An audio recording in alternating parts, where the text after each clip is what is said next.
On July 26, 1948, U.S. President Harry Truman signs Executive Order 9981, banning racial discrimination and segregation in the U.S. military. But when did segregation in the U.S. military begin? And what finally prompted the change? During the American Revolution, segregation in the Continental Army was not common practice, as soldiers of different races and backgrounds fought side by side in the fight for independence. Institutional segregation in the U.S. military started in 1792 with the Federal Militia Acts. Truman's order to end the practice came 3 years after the end of World War II, during which 900,000 Black Americans had served with distinction in the U.S. military. The push for Truman's order was led by civil rights activists Grant Reynolds and A. Philip Randolph. You may recognize Randolph's name as he went on to be a major organizer of the 1963 March on Washington, where Martin Luther King Jr. delivered his iconic "I Have a Dream" speech.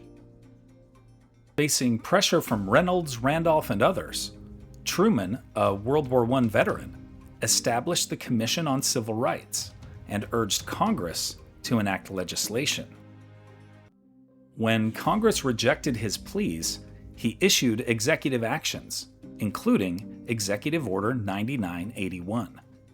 It was a watershed moment in U.S. history and helped lead to the Civil Rights Movement just a few years later.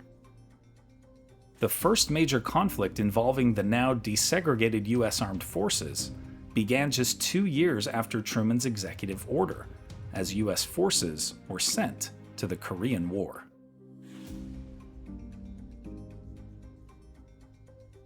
Here are other events that happened today in history.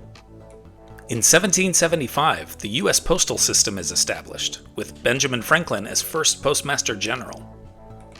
In 1847, Liberia, a colony established in West Africa for the formerly enslaved, declares its independence. In 1908, U.S. Attorney General Charles Bonaparte establishes the office that becomes the FBI.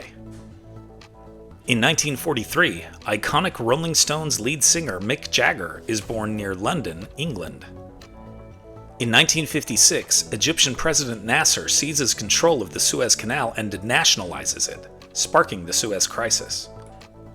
In 1990, U.S. President George H.W. Bush signs into law the landmark Americans with Disabilities Act. In 2016, Hillary Clinton becomes the first woman nominated for president by a major U.S. political party.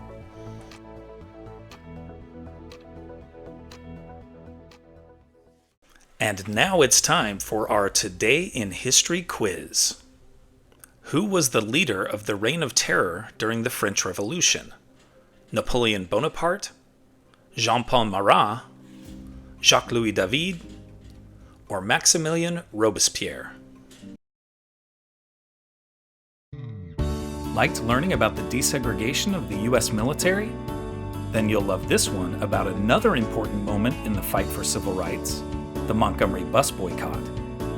Tap the screen to keep the story going on Today in History.